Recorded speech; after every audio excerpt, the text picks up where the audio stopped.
Assalamualaikum warahmatullahi wabarakatuh. Alright, Yes. balik lagi ya. Kita tadi rehat dulu sejenak, ngomongin tentang, tadi udah sampai top notch-nya ya, kesuksesan rockman gitu kan. Tapi yang namanya kehidupan kan ya, kalau klisenya gitu ya, kadang di atas, kadang di bawah gitu. Bagai roda beca yang berputar gitu. Tapi kan ketika di puncak karir itu, ini sebelum turun ke the lowest point ya, yang pasti seru banget gitu ya.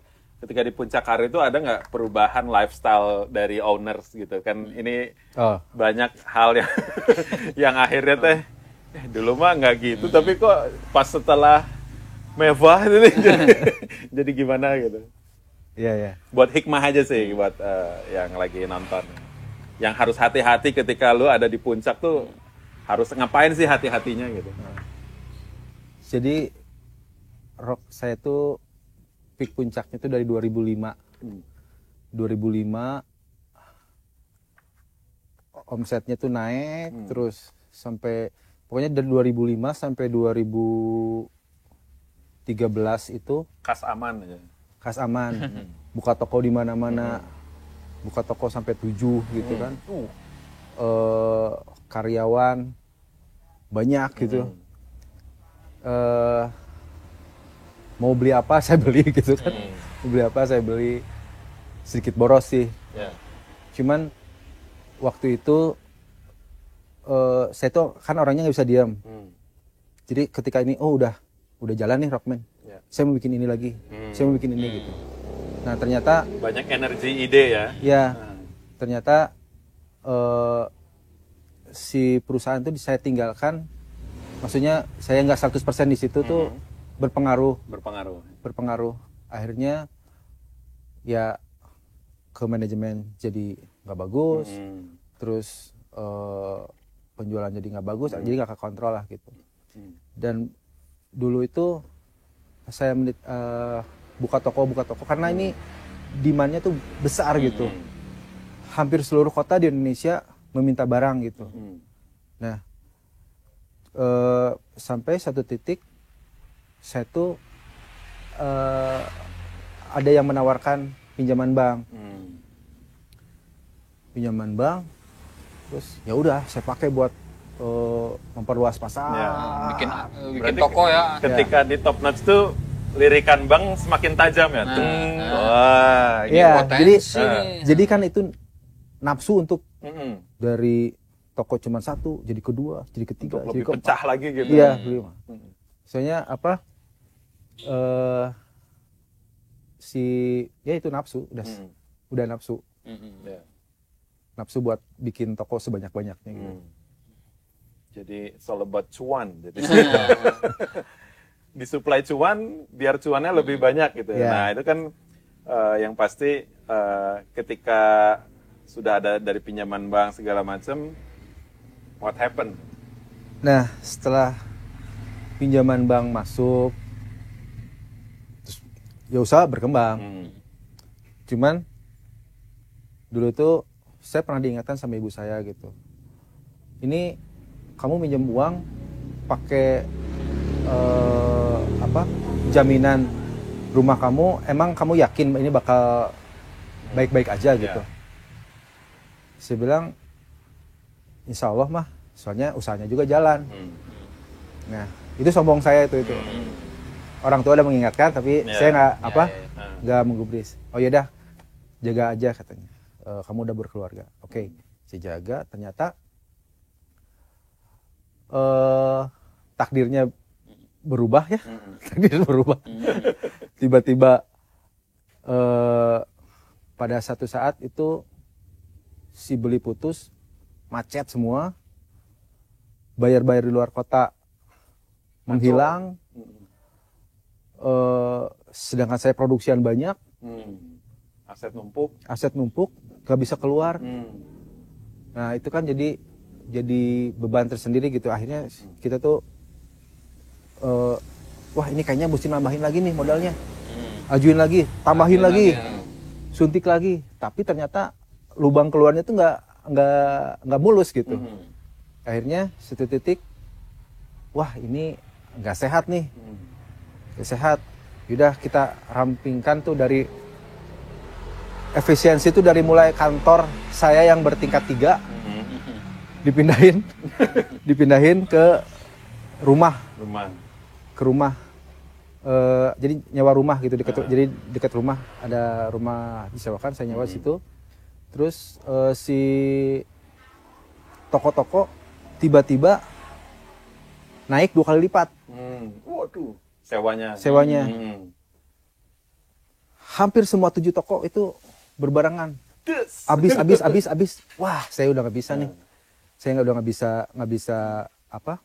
Buat bayar kontrakan. Nah, dulu tuh apa? Ya udah kita satu aja gitu, satu. Nah, ternyata satu ini tuh beda lah ininya apa? Nggak bisa dari 7 ke 1, omsetnya juga langsung pasti drastis ya. Akhirnya saya gagal bayar ke banknya gitu. Dari situ mulai tragedi berdatangan. Dan di situ saya baru, wah ini ada yang salah ini gitu, ada yang salah. Terus orang-orang kepercayaan di lingkungan saya itu cabut semuanya. Akhirnya saya, istri saya sama 2 orang pegawai yang masih tetap sama saya gitu. Nah, di tengah ini jadi evaluasi lah gitu. Jadi tapi ya maksudnya orang dihantam itu buat bisa belajar gitu kan. Bisa buat belajar. Dari situ saya baru masuk ke masjid. Jadi saya tuh bisa dari masjid dari pagi sampai ini ayo kenaon. Ini kenapa kau kayak gini gitu. Mau pulang pasti ada yang nagih nih. Pasti ada yang nagih. Nggak pulang. Saya nggak enak gitu. Terus sampai saya ke kantor, saya pergi ke kantor. Terus anak-anak pada istirahat semua. Jadi saya meskipun omset turun, tapi gajian anak-anak saya jagain gitu. Udah bayar gajian semuanya, anak-anak pada makan siang. Anjir lapar Tapi di dompet udah nggak ada uang, saya buka internet banking. Hah? 50.000? 50.000. Ini 50.000 naiknya gimana gitu? Rockman everybody. 50.000. Ini seru banget. 50.000 nariknya gimana? GoPay belum ada ya kalau bisa GoPay. Udahlah, puasa gitu. Ya udah sampai segitu gitu. Naik bangunnya tuh sampai terbersit saya untuk menjual Rockman ini. Jadi dulu tuh udah ada brand besar lah. Brand yang di mall-mall gitu. Mau take over ya, dia rencana take over. Jadi dulu sebelum waktu saya 2005 antara 2010 lagi jaya itu dia pengen in charge gitu, masuk saham. Sebenarnya. Cuma saya janganlah. Terus pas kemarin pas lagi krisis gitu saya telepon, lu masih mau brand gua nggak? Mau, tapi sama lu gua bayarnya. Maksudnya dia sama lu nya Rockman itu Faisal katanya. Jadi udah semuanya. Terus karena saya dapat berpartner. Ya partner kamu kasih uang aja suruh keluar. Suruh keluar. Itu faktor apa itu? Nggak tahu. Aduh, Mang Diki kumaha. Nanti cerita ke sini. Terus saya bilang terus saya ceritakan, Ki, ini gini. Ya udahlah, asal semuanya bisa kebayar semua kita udah. Nanti kalau mau kita bikin lagi. Ya udah deal-dealan, ternyata angkanya nggak masuk. Terus nggak jadi. Ya udah saya jalanin lagi dengan tergopoh-gopoh. Naik turun, terus 2015 Diki cabut, tambah berat tuh.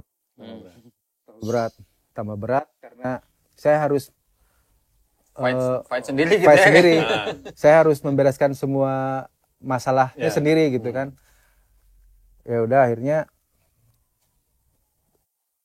saya jadi sering diem di masjid sambil evaluasi, terus sampai suatu hari Ustadz Rahmat itu ceramah tentang riba. Di situ saya merasa ditampar gitu. Itu tahun berapa tuh? Sekitar tahun 2017. Udah kesini ya. 2017. Dan masjid itu udah mulai ramai kajian anak muda ya. Ya. Gitu. Jadi awalun lah. Jadi dulu masih sepi. Jadi kalau nangis enak sendiri. Jadi kalau diceramain nangis tuh enak. Nggak ada kiri kanan, nggak ada dekat gitu. Saya dulu merasa ditampar katanya. Kalau misalnya kamu sampai berhubungan sama riba, kamu mengajak perang Allah katanya. Di situ saya, ini gimana pun juga nggak akan menang sebenarnya gitu kan.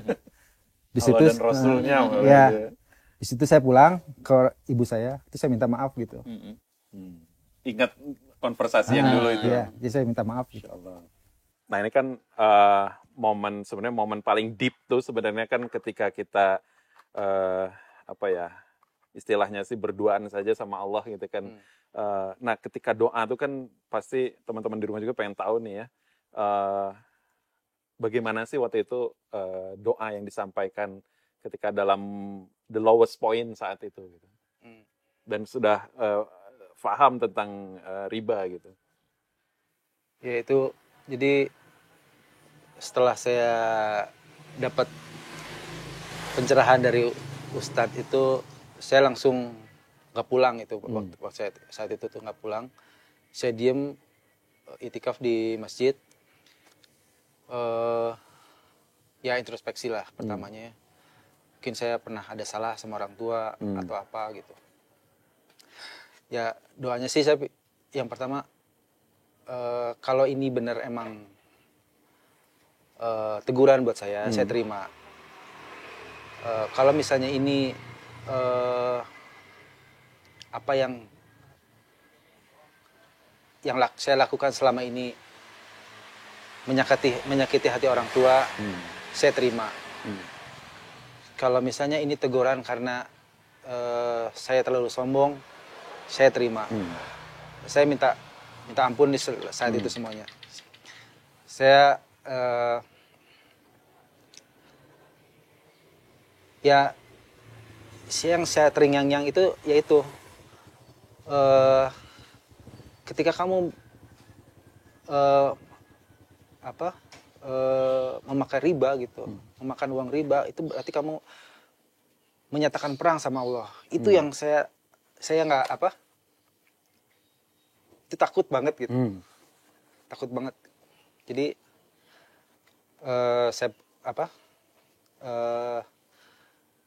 saya minta ampun aja gitu. Saya berniat nggak akan pernah. Saya minta ampun, saya minta tolong untuk dikuatkan saya untuk bisa menyelesaikan secepat-cepatnya gitu. Saya bilang ke orang tua saya minta izin buat tolong didoakan. Saya minta izin untuk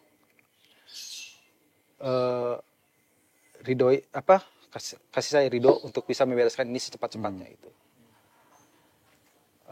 Nah dari situ orang tua saya itu kebetulan ada rezeki kasih saya sekitar 50 juta lah. 50 juta ini buat pegangan katanya. Mungkin pegangan tadinya buat saya modal lagi gitu ya. Nah cuman saya pegang duitnya, terus saya bilang ini kalau buat modal juga sebenarnya kurang gitu buat membangkitin lagi. Ya udah, saya ngobrol sama istri saya, ini saya dapat uang dari ibu saya, gimana kalau misalnya kita pergi umroh. Mungkin ini teguran karena kita sudah melalaikan perintah Allah selama ini. Yaudah, daftar umroh. Wah, di situ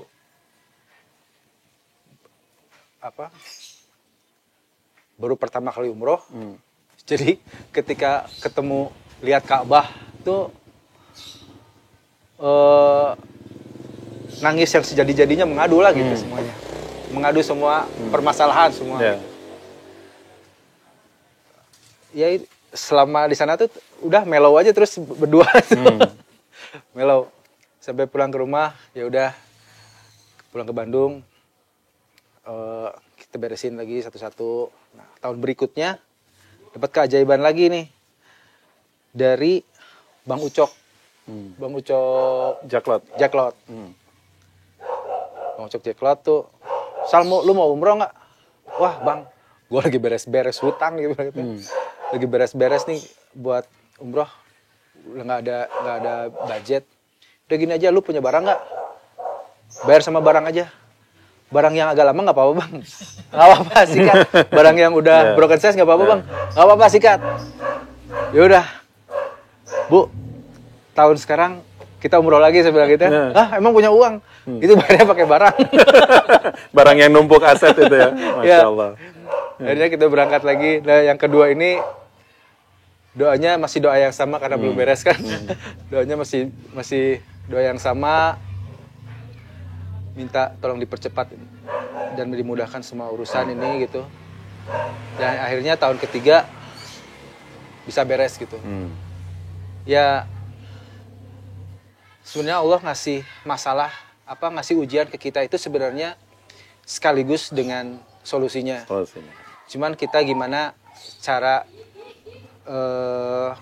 menerimanya, sabar itu saya harus penting gitu. Sebenarnya di ujung itu sebenarnya ada titik cerah gitu. Cuman selama perjalanan ini kita sabar nggak? Selama perjalanan ini usaha kita apa gitu? Itu paling. Kalau kata MP Boys mas, sabar adalah kunci. Jadi promosi. Setuju kan berarti ya? Setuju. Nah, pas 2017 itu mulai peperangan melawan Bang. Mulai Masuk peperangan. Ranah perang. Seru nih. Ya, gimana tuh perjuangannya? Jadi saya pas sudah itu langsung saya bilang ini, yaudah, saya ngobrol sama istri saya, yaudah kita harus beresin lah ini semuanya gitu. Kita mau jual rumah gitu. Nah, saya datang ke bank. Hutang saya berapa? Segini. Tapi saya udah kan, jadi hutang saya itu sebesar sekian. Saya sudah bayar sekian, tapi pas ditagihnya tuh lebih. Ternyata bunga dan dendanya dimasukin semua. Hampir mendekati, jadi besarnya pinjaman gitu ya, bunga dan cicilan denda ya, itu semuanya. Jadi besarnya dendanya sama bunganya itu sama besarnya pinjamannya gitu ya, kali lipatnya. Wow, luar biasa. Padahal saya udah masuk uang tuh setengahnya gitu. Dari cicilan pinjamannya ya. Nah akhirnya saya datang ke bank, saya nanya, ini gimana cicilan saya? Oh ya harus dibereskan, katanya gini. Saya minta rescheduling aja lah, atau saya sambil nunggu rumah saya dijual, saya bilang. Oh nggak bisa katanya, ini harus diselesaikan secepatnya. Itu tuh 2 bulan sebelum Lebaran. 2 bulan sebelum Lebaran. Nah, saya mengusahakan supaya ini beres gitu. Tapi karena selain ke bank saya juga ada pinjaman sisa-sisa pembayaran ke vendor-vendor. Jadi saya bekerja itu, jadi saya ngambil orderan kanan kiri buat bayarin vendor-vendor ini duluan gitu. Karena kasihan. Saya bayarin vendor-vendor dulu semua. Nah, sampai seminggu sebelum Lebaran, saya dapat surat. Isi suratnya, rumah saya mau disemprot, mau dilelang. Waduh. Wah, itu nggak stres kemana itunya. Itu stres. Nah, akhirnya saya datang ke bank gitu kan. Ini saya mau disemprot gimana? Ya ini udah 3 bulan kamu nggak bisa bayar katanya gini. Ya saya minta, ini kan waktunya mau lebaran, saya bilang. Akhirnya dia kasih waktunya. Nah, waktu seminggu itu saya cari tahu. Saya teleponin teman-teman saya, mentor saya gitu. Saya dulu ada mentor. Orang Chinese yang ngawalin saya gitu. Saya tanya ke dia, ini saya ada masalah. Rumah saya mau dilelang karena saya gagal bayar. Terus akhirnya dia bilang, kamu mau tempatin apa mau dijual rumahnya? Sebisa mungkin saya tempatin, soalnya saya kalau misalnya beli uang rumahnya dijual, saya nggak tahu mau tinggal di mana gitu kan. Yaudah kita lawan aja. Akhirnya dia yang nyiapin lawyer. Yaudah kita lawan pakai lawyer. Saya nggak punya uang, saya bilang gitu kan, buat bayar lawyer. Coba sekarang cek kamu punya dana berapa? Saya telepon istri saya, ada dana berapa? 15 juta, saya bilang. 15 juta. Yaudah nih, totalnya 25 juta. Saya bayar 10 juta, sisanya nyicil ya Pak. Saya bilang gitu ke pengacaranya. Kata pengacaranya, yaudah oke. Akhirnya ya itu. Kenapa saya akhirnya melawan gitu? Karena berani untuk melawan. Karena saya merasa ada ketidakadilan gitu. Merasa ada ketidakadilan dari proses kerjasama ini. Sebenarnya kan proses kerjasama antara bank sama awalnya ya kerjasama ya, sama perusahaan gitu kan. Cuman pas ketika saya ada masalah, mereka tidak membantu gitu. tidak terlibat ya. Ya, sedangkan kalau dalam hubungan pinjam meminjam itu, kalau misalnya di peraturannya itu ya, kalau misalnya nasabah ada masalah, itu ada tiga poin yang harus dicermati sama si bank. Poin pertama jadi refinance, rescheduling, sama satu lagi apa gitu. Jadi si bank itu harusnya juga membina, mentoring juga ya ke membina. gitu ya. Ini ada masalahnya apa? Oh, dananya kurang. Kalau dananya kurang gimana? Nah, ini malah nggak ada gitu. Nggak ada. Sekali ya lepas. Nggak ada lepas. Tapi dia menekan. Mana nih, kakak pembina mana? Bukan kakak pembina buzzer ya? Oke. Nah, akhirnya Biar agak hot aja gitu. akhirnya kita fight. Jadi kenapa saya pakai lawyer? Supaya urusan masalah dengan bank sama lawyer aja. Saya fokus ke bisnis lagi. Ya. Berjalan waktu saya mulai, karena pas awal ketika lagi kerja datang. Jadi bikin nggak fokus ya. Jadi bikin nggak fokus. Buat mencari penghidupan dan penghasilan yang sebenarnya buat nutupin itu. Iya, gitu ya. betul. Jadi malah meneror jadinya. Ya. Cuman kebiasaan saya ketika saya lagi kepepet, ide kreatif biasanya lebih banyak Ya, gitu. itu the power of kepepet. Balik lagi ketika kita berada di bawah tekanan yang benar-benar luar biasa, kita jadi mikir, ini harus apa nih? Kita harus Sama kayak kondisi sekarang, kayak pandemi gini kan, ini seluruh dunia malah ya dapat masalah yang beragam lah. Cuman spiritnya ini yang harus kita ini ya. Ketika kondisi tekanan yang luar biasa, berarti harus lebih lonjakannya harus Ya. jadi keper gitu. Tong. Ya, jadi ketika itu awalnya kan saya dari jalanan gitu. Jalanan tiba-tiba melesat, mewah gitu ya. Mewah. Terus ketika jatuh sebenarnya saya sih nggak masalah. Karena ngalamin jalanan. Saya pernah ngalamin susah gitu. Cuman anak istri saya itu yang bikin saya ekstra berpikir juga ya. ekstra berpikir. Akhirnya saya ketika masa sulit itu, Rockman harus tetap jalan. Saya mesti bayar gaji anak-anak. Terus jadi saya ngerjain apa aja gitu. Mulai jadi bikin IO, bikin ambil orderan-orderan dari perusahaan-perusahaan. Nah, sampai satu titik saya itu lebaran tahun berikutnya ngajak istri, yuk beli baju lebaran, saya bilang gitu kan. Baju lebaran, dulu ke butik yang di Supratman, satu baju 1.500.000. Cir, 1.500.000. Ini enak banget gitu ya. Bikin baju kayak gini doang, harga bisa tinggi.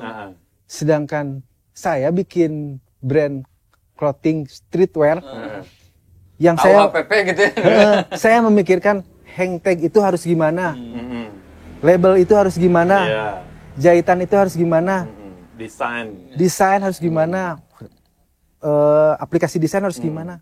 Jualnya mentok. Nggak kayak Supreme. Jualnya mentok. Kalau itu kan parah banget ya harganya gitu kan. Ini baju hang tagnya cuman pakai printan gitu, terus pakai tangan. Jadi jauh, saya bilang ini ada peluang di sini gitu. Akhirnya terus apalagi saya lihat ini kerudung printing. Wah, ini saya tahu bahannya apa, saya tahu cara bikinnya gimana. Terus saya bilang harganya dulu 500.000. Akhirnya saya bilang ke istri saya, kita bikin ini yuk. Emang bisa? Bisa.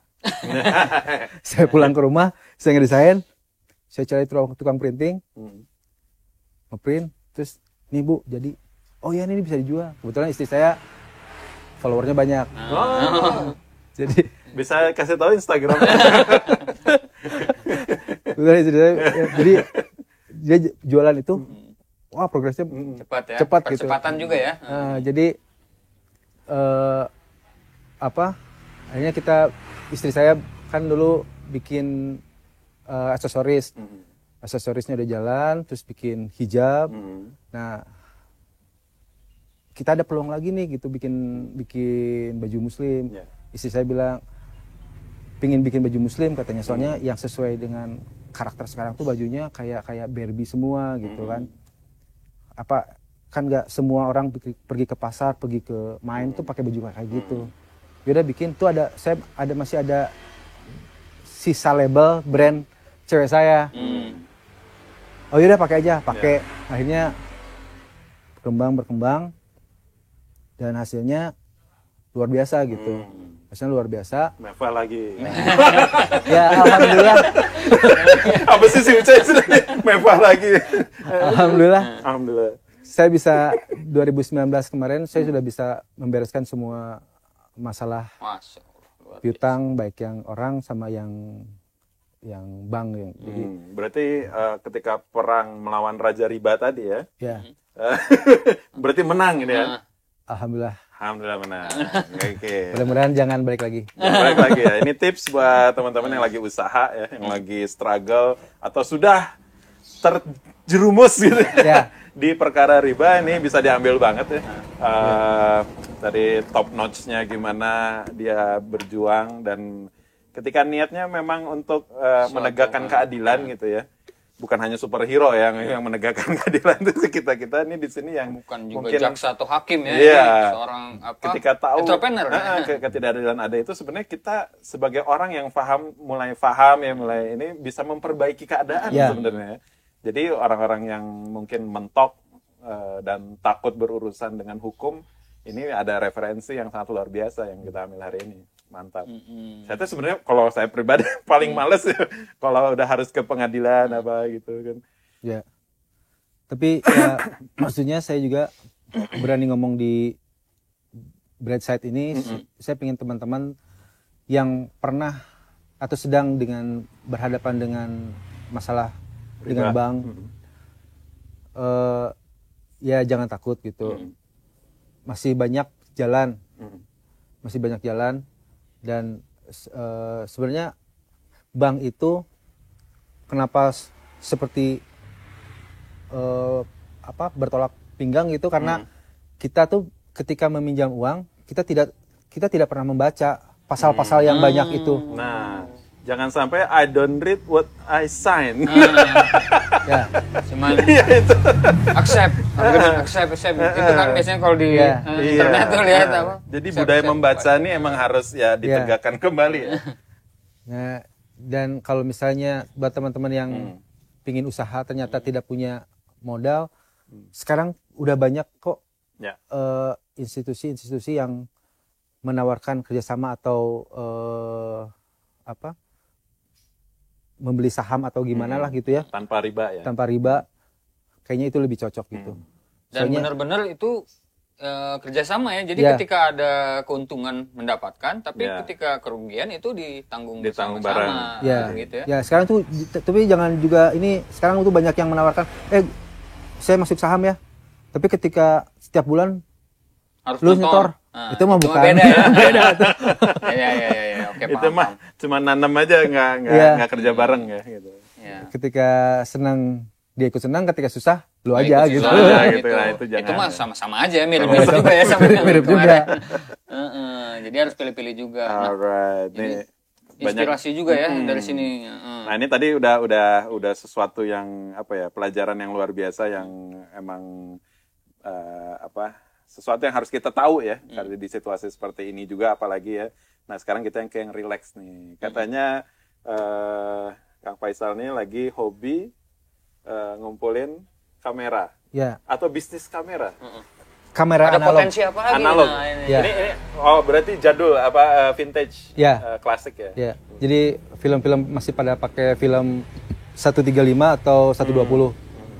Jadi dulu tuh 2008 saya main Lomo. Kamera Lomo. Oh, di kalangan indie dulu Lomo tuh udah pegangan banget, dan sempat juga itu ada komunitasnya, dan sempat juga akhirnya turun lagi karena mahal ya. Mainstream juga, karena mainstream. Mainstream. Jadi kayak istilah sekarang kan senja nih. Oh, senja akhirnya senjata digelehan. Senja dipatahkan lagi oleh komunitas yang lebih sama baru komunitas lagi. sendiri. Jadi Lomo juga pas ketika udah mainstream, tabiat anak indie itu nggak suka mainstream. Ini mainstream. Akhirnya, Lomo enggak. Gitu.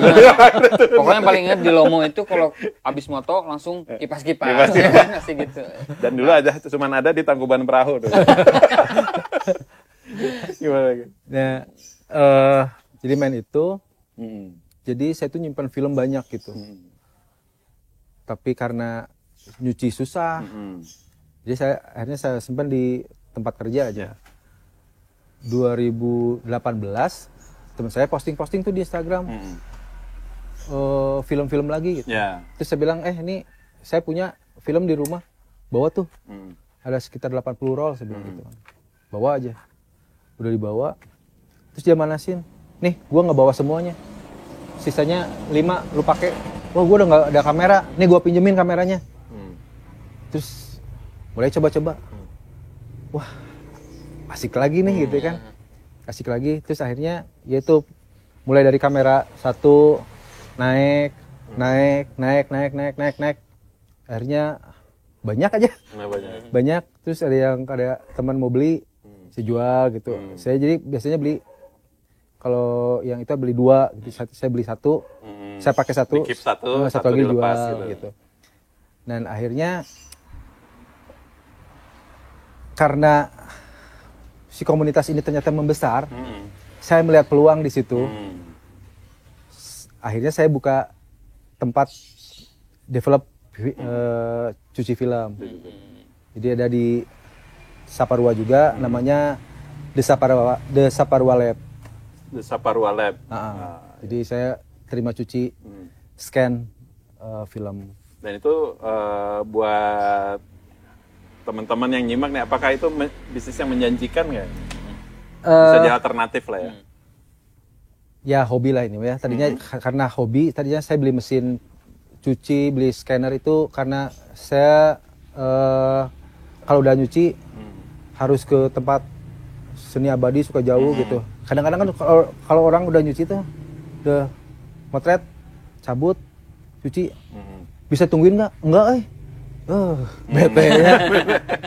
Ya udah akhirnya beli mesinnya. Tapi kalau dipakai sendiri si chemicalnya tuh nggak bagus gitu. Jadi harus dibuka buat umum. Akhirnya saya buka buat umum. Jadi masih jadi ngalamin yang foto yang kebakar lagi gitu dong ya kalau gitu. Kan dulu suka masukin nitip ke Fuji lah katakannya. Kebakar filmnya gagal. Ini ada lagi yang seperti itu. Ya, ada lagi. Soalnya kan dulu enggak pas film udah jadi penampakan. Udah penampakan. Ini ya? Tapi yang main ini sekarang 90% anak baru. Anak-anak SMP, anak-anak SMA kuliahan. Soalnya mereka tertarik dengan vintage ya. Mereka bilang estetik katanya. Estetik, senja. Kembali lagi ke budaya senja yang hypebeast itu ya. Ya.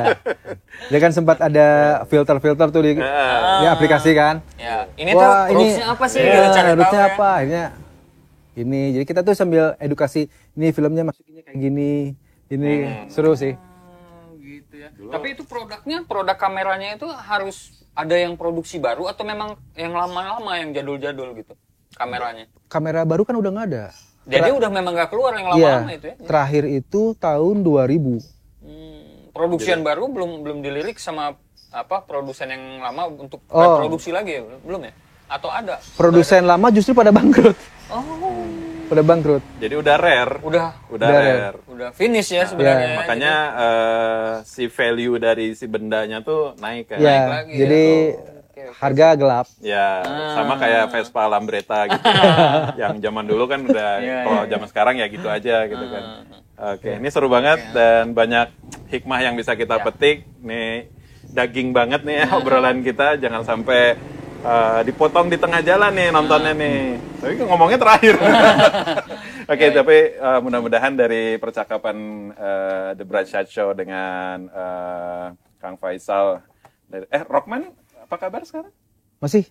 Masih berarti Masih. Rockman. Buka juga di sana ya. Jadi di Jalan Ambon nomor 15. Jalan Ambon nomor 15. Sekarang Rockman itu cuma ada saya cuma ngedrop yang utamanya di Rockman sendiri, sama saya lagi udah dari tahun kemana sih trial di Singapura. Oke. Trial Singapura. Jadi di Singapura alhamdulillah ternyata penerimaannya bagus. Dan harganya bisa 3 kali lipat daripada di Indonesia. Menempatkan posisi produknya juga beda ya. Udah dapat lah ya ininya picknya. Dan apakah Rockman akan membuat sneakers? Kita lihat lanjutannya. Sama sekarang clothing ke sneakers. Yes. Oh ya, next kita mau bikin ini sedang collab sama beberapa kemarin terakhir sama R80 pesawat. Terus pesawat B.J. Habibie. Ya, B.J. Habibie. Kita bikin merchandise-nya nanti Desember. Itu nge-X dengan Rockman ya? Ya. Agustus ini tanggal 15 kita mau launching produk vape liquid. Collab sama ada produsen besar juga. Oke. Ya, The Bright Side Show people. Wih, ini sebutannya ini aja gitu. Belum punya sebutan. Bright people. Oke, itu aja namanya. Kita senang spontanitas, jadi biar suasana makin bright di era pandemi ini kan banyak yang murung gitu. Aduh, kapan nih? Ada segala macam. Mudah-mudahan kita dengan sajian ini lebih bright lagi, ada masa depan yang cerah. Mudah-mudahan ada inspirasi yang bisa diambil dari sini, seperti Kang Faisal juga. Inspirasi itu datang ketika terdesak ya, dan ketika tidak mampu. Dulu juga kayak memulai Rockman, nggak mampu beli kaos luar, bikin aja. Terus ternyata bisnis yang hijab yang sekarang yang dijalanin juga berawal dari gitu ya. Ini mahal banget. Dan kita bikin solusinya. Perubahan itu akan terjadi kalau kita berani menegakkan keadilan. Sedap. Oke, terima kasih banyak. Thank you, Om Faisal. Kang Faisal. Kita alright, amin ya. Kita bakal jumpa lagi di episode berikutnya dengan narasumber yang nggak kalah menarik juga. Jadi subscribe, like, comment, and share ya YouTube kita ya. Dan jangan lupa tetap semangat, tetap optimis. Wassalamualaikum warahmatullahi wabarakatuh. Bye bye.